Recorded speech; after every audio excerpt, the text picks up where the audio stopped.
എൻ്റെ സുഹൃത്ത് M V Pillai, മറ്റു വേദിയിലുള്ള ബഹുമാന്യ വ്യക്തികളെ,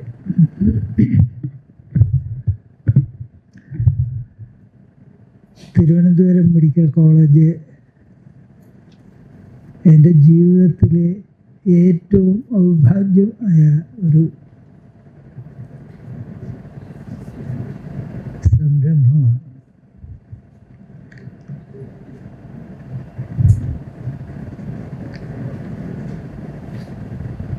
ഈ സന്ദർഭത്തിൽ ഞാനിവിടെ തീർച്ചയായിട്ടും വരാനുള്ള കാരണം എന്താണെന്ന് കൂടെ പറയാം.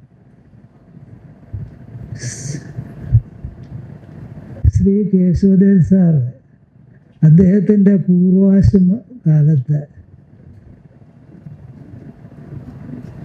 ആലപ്പുഴ പോകുന്ന വഴി ചവറ വഴി വന്നിട്ടുണ്ട്, എൻ്റെ വീട്ടിൽ വന്നിട്ടുണ്ട്. അച്ഛൻ്റെ സുഹൃത്തായിരുന്നു. അച്ഛന് ഈ ചെറുകഥകളും മറ്റുമൊക്കെ എഴുതി പ്രസിദ്ധീകരിക്കുന്ന ഒരു സ്വഭാവം ഉണ്ടായിരുന്നു. ആ തരത്തിൽ പിന്നീട് അത് പിൽക്കാലത്ത് അദ്ദേഹം അത് കളയുകയായിരുന്നു. അതാണ് ഞാൻ ഒരു ദിവസം ജ്യോതിയോട് പറഞ്ഞു, നമ്മൾ കൺജനിറ്റൽ ഫ്രണ്ട്സാണ്.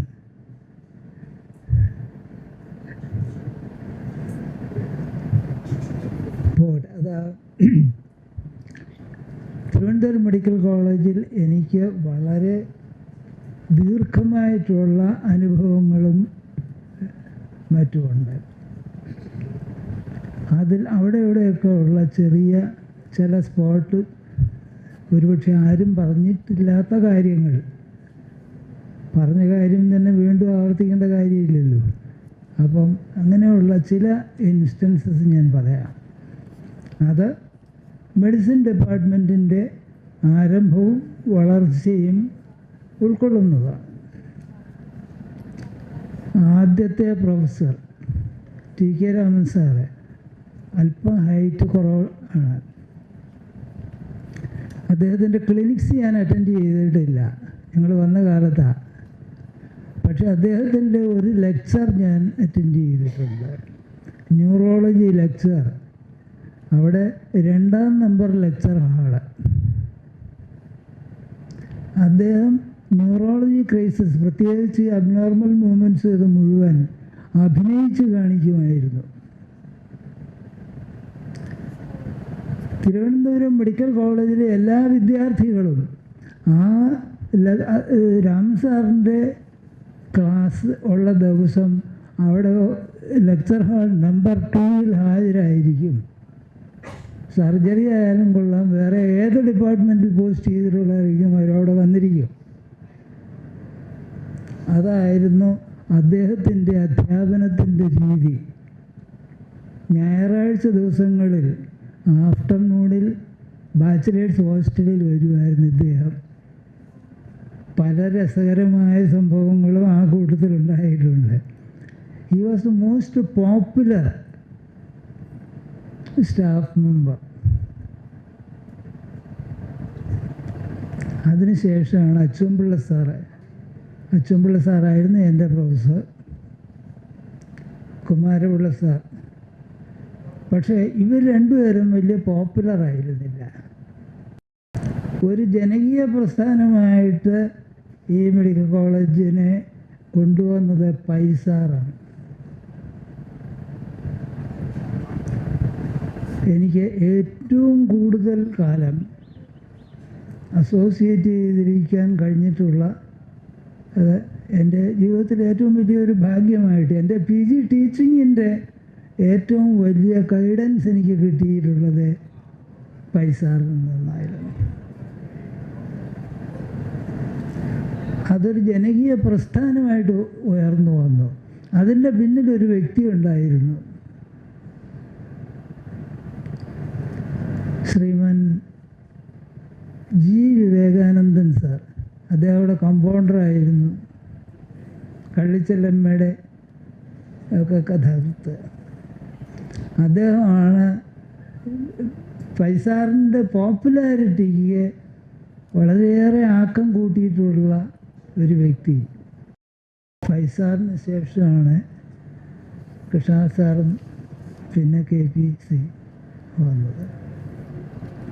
ഗവേഷണത്തിൻ്റെ ഒരു മേഖല തുറന്ന് കിട്ടിയത് കൃഷ്ണദാസ് സാർ വന്നപ്പോഴാണ്, ഈ മെട്രോളജിയിൽ കൂടെയാണ്. അങ്ങനെയാണ് ഇത് വന്നിട്ടുള്ളത്. പിന്നെ PG ടീച്ചിങ്, PG കോഴ്സ് തുടങ്ങിയത് തന്നെ അച്ചുംപിള്ള സാറിൻ്റെ സമയത്താണ്.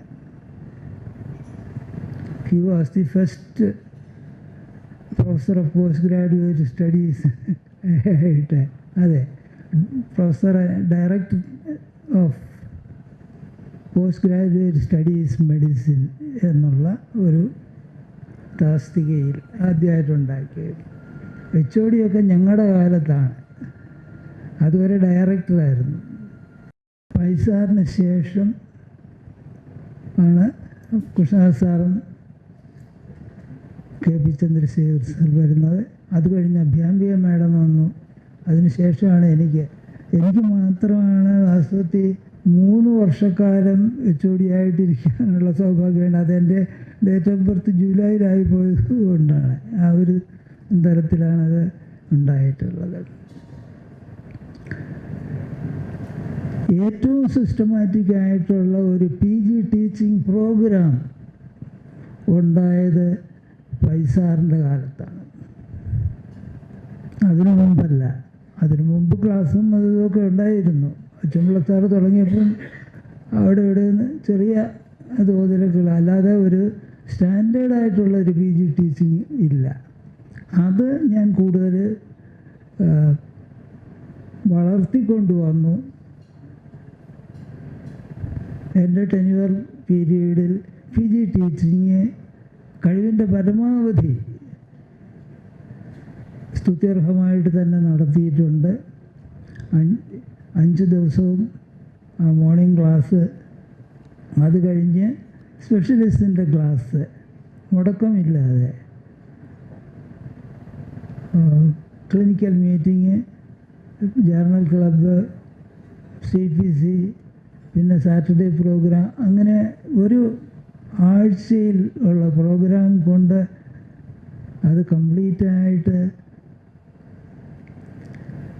ആക്ച്വലി സാധാരണഗതിയിൽ പറഞ്ഞ വളരെ കൂടുതൽ ഒരു ഉൾക്കൊള്ളാവുന്നതിൽ കൂടുതൽ വർക്ക് ശരിയായിട്ടന്ന് നടന്നിട്ടുണ്ട്. അത് പിന്നെ വിജയലക്ഷ്മി മാഡത്തിൻ്റെ കാലത്തും തുടർന്നിരുന്നതായിട്ട് എനിക്കറിയാം. ഇപ്പോഴത്തെ അവസ്ഥ എന്താണെന്ന് എനിക്കറിയില്ല. പക്ഷെ റിസർച്ചിൻ്റെയൊക്കെ തുടങ്ങുന്നത് അച്ചുംപിള്ള സാറിൻ്റെ കാലത്ത് 2 സ്പെഷ്യാലിറ്റികൾ മാത്രമേ തുടങ്ങിയിട്ടുള്ളൂ, കാർഡിയോളജിയും ന്യൂറോളജിയും. അതിനുശേഷമാണ് മറ്റ് സ്പെഷ്യാലിറ്റീസ് വന്നത്. എനിക്ക് കൂടുതൽ കാലം ആ HODയുടെ പ്രയാസം അനുഭവിച്ചുകൊണ്ടിരിക്കുക ഉള്ള ഭാഗ്യമോ ദൗർഭാഗ്യമോ ഉണ്ടായിരുന്നു. അതുകൂടെ ഞാനിവിടെ പറഞ്ഞോട്ടെ. അന്ന് മെഡിക്കൽ കോളേജിലെ സ്റ്റാഫ്, ടീച്ചിങ് സ്റ്റാഫ്, നമുക്ക് 3ആയിട്ട് തിരിക്കാം. 3-1 പേർ വളരെ പങ്ക്ച്വലായിട്ടും വളരെ സ്തുത്യർഹമായിട്ടും അങ്ങേയറ്റം ഡെഡിക്കേഷനോടുകൂടി സിൻസിയറായിട്ട് ആശുപത്രിയുടെ മുഴുവൻ പ്രവൃത്തികളും ചെയ്തു തീർത്തിരുന്നു. യാതൊരു പരാതിക്കും മറ്റൊരു പ്രശ്നങ്ങൾക്കും ഇട നൽകാതെ. ക്ലിനിക്കൽ ഡയഗ്നോസിസ് എന്നൊന്നും ഇപ്പോൾ ഉണ്ടോ? എല്ലാം ലാബറട്ടറി ഡയഗ്നോസിസ് അല്ലേ. ക്ലിനിക്കൽ ഡയഗ്നോസിസിൽ നിന്ന് ലാബറട്ടറി ഡയഗ്നോസിൻ്റെ സ്റ്റേജിലേക്ക് നമ്മൾ എത്തിയിരിക്കുകയാണ്. മെഡിക്കൽ എഡ്യൂക്കേഷൻ്റെ ഭാവിയെ പറ്റിയിട്ട് നമുക്ക് ഉത്കണ്ഠയുണ്ട്. അത്യന്തം ഭയാനകമായ അവസ്ഥയാണ്. പല അനുഭവങ്ങളും എനിക്കുണ്ട്. പല അനുഭവങ്ങളും പലരും അറിഞ്ഞു കേട്ട് ഞാൻ മനസ്സിലാക്കിയിട്ടുണ്ട്. വന്ന് ക്ലിനിക്കൽ മെഡിസിൻ്റെ പ്രസക്തിയെ പോയിരിക്കുന്നു. രോഗി അല്ല, കുറേ ഇൻസ്ട്രുമെൻറ്റ്സ് വെച്ച് എന്തെങ്കിലുമൊക്കെ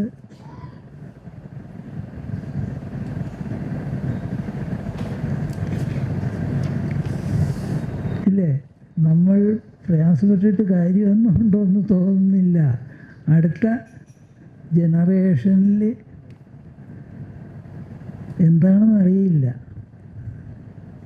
അപ്പം മെഡിക്കൽ ടീച്ചിങ്ങും അതിനനുസരിച്ച് വ്യത്യാസപ്പെടാം.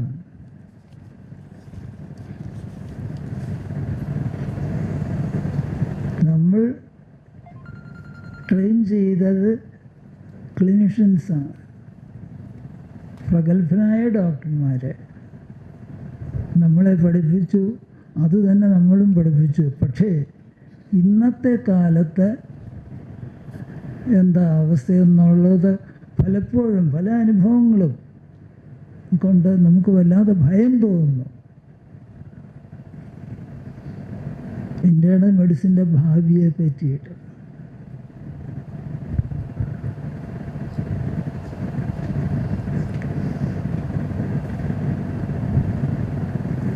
ചില സ്ഥലങ്ങളിലെങ്കിലും ഉണ്ട് പ്രൈവറ്റ് മെഡിക്കൽ കോളേജ്.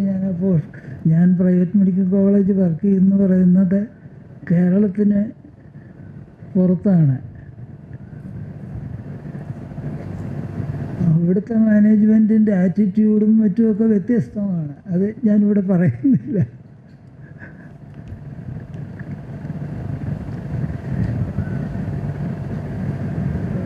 ടീച്ചിങ് എല്ലാം പേപ്പറുകളിലാണ്.